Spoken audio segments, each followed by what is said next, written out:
तो आ चुके हैं रामलला मंदिर, आप लोग को दिखाते हैं।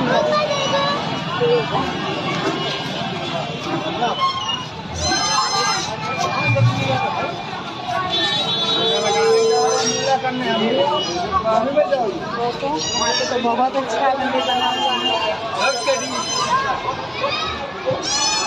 आप लोग को भी दिखाते हैं। ये देखिए समाचार